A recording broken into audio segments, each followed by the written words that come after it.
இப்போ இருக்கிற மக்களுக்கு ஒரு நல்ல விஷயங்கள் அதிகமாக ரீச் ஆகிறத விட ஒரு கெட்ட விஷயங்களும் வதந்திகளும் தான் அதிகமாக ரீச் ஆகிக்கிட்டு இருக்குது. அப்படி இன்னைக்கு அதிகமாக ரீச் ஆகிக்கிட்டு இருக்க வதந்திகளில் ஒன்று தான் கோவிஷீல்டை பற்றின வதந்திகள். அதை பற்றி தான் இன்னைக்கு நம்ம வீடியோவில் பார்க்க போகிறோம். என்னது, கோவிஷீல்டு வேக்சின் நீங்களும் போட்டிருக்கீங்களா? அதனால ஒருவித பயத்தோடு இருக்கிறீங்களா? நம்ம ஊசி போட்டு 1 வருஷம் ஆச்சே, 2 வருஷம் ஆச்சே, நம்மளை இப்பயும் அஃபெக்ட் பண்ணுமோ அப்படின்னு ஒருவித பயத்திலே இருக்கிறீங்களா? அப்படின்னா உங்களுக்கான வீடியோ தான் இது. பயப்படாம தைரியமா பாருங்க.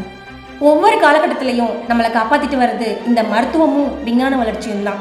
உதாரணத்துக்கு போலியோ, அம்மை, அந்த மாதிரியான காலகட்டத்தில் நம்ம ரொம்ப அஃபெக்ட் ஆனப்போ நம்மளை காப்பாற்றிட்டு வந்தது தடுப்பூசிகள் தான் அப்படின்னு சொன்னால் மிகையாகாது. இப்போ இந்த நியூஸ் எப்படி மக்கள் மத்தியில் அதிக வைரல் ஆகிட்டு இருக்கு, அவங்கள பீதிக்கு உள்ளாக்கிட்டு இருக்கு அப்படின்னா, பிரிட்டனை சேர்ந்த ஒரு நபர் கோவிஷீல்டு வேக்சின் போட்டுக்கிட்டு அதனால சைடு எஃபெக்ட்ஸ்னால அஃபெக்ட் ஆகி ஆஸ்ட்ராஜெனிகா நிறுவனத்து மேலே 2021 தொடரப்பட்ட வழக்கில் இருந்து தான். இப்போ சமீபத்திய காலத்தில் இந்த ஆஸ்ட்ராஜெனிகா நிறுவனமே முன்னாடி வந்து ஒத்துக்கிட்டு இருந்திருக்கு, அதை அக்செப்ட் பண்ணியிருக்கு. ஏன் அப்படின்னா ரொம்ப ரேர் கேஸ், அதுவும் 10 லட்சத்தில் ஒருத்தருக்கு தான் இந்த சைடு எஃபெக்ட்ஸ் வந்து வரும். வேக்சின் போடப்பட்டு 4 நாள்லேருந்து 28 நாளைக்குள்ள ஒரு பர்சனுக்கு இந்த சைடு எஃபெக்ட்ஸ் வரும். அப்படி இல்லை அப்படின்னா நம்ம பயப்பட தேவையில்லை அப்படின்னு. இதில் எந்த ஒரு ஆச்சரியமோ அதிர்ச்சியோ நமக்கு கிடையாது. ஏன்னா இந்த விஷயம் எல்லாமே நமக்கு 2021 ஸ்டார்டிங்லேருந்தே தெரியும். இருந்தாலும் இப்போ இந்த ஆஸ்ட்ராஜெனிகா நிறுவனம் ஒத்துக்கிட்டது மூலமாக இப்போ இந்த நியூஸ் இன்னமும் மக்கள் மத்தியில் அதிக பீதிக்குள்ளாக்கியிருக்கவங்கள. இன்னும் சொல்ல போனால் கோவிஷீல்டு மொத்தம் 80 கோடிக்கு மேலே மக்கள் போட்டிருக்காங்க உலக அளவில். அதில் யாருமே 80 கோடிக்கு மேலே பாதிக்கப்படலை. அதுலேயும் ரொம்ப ரேராக 10 லட்சம் பேருக்கு குறைவாக தான் இதுக்கு பாதிப்புக்குள்ளே இருக்காங்க. அப்போ போட்ட தடுப்பூசிக்கு இப்போ சைடு எஃபெக்ட்ஸ் வரும் அப்படின்னு நம்ம பீதி அடைகிறது, பயப்படுறது, அதுக்கான எந்த ஒரு ஆராய்ச்சி முடிவுகளோ அறிவியல் சான்றுகளோ கிடையாது. அதனால் யாரும் இந்த நம்ம கோவிஷீல்டு போட்டோம் அதனால் நமக்கு சைடு எஃபெக்ட்ஸ் வருமோ அப்படின்னு பீதி அடைய வேணாம். ஆனால் இன்னைக்கு வரைக்கும் எந்த ஒரு டாக்டரோ எந்த ஒரு சயின்டிஸ்டோ இதை ஒத்துக்கிட்டது இல்லை. பாசிட்டிவான சைடு நிறைய இருக்குது.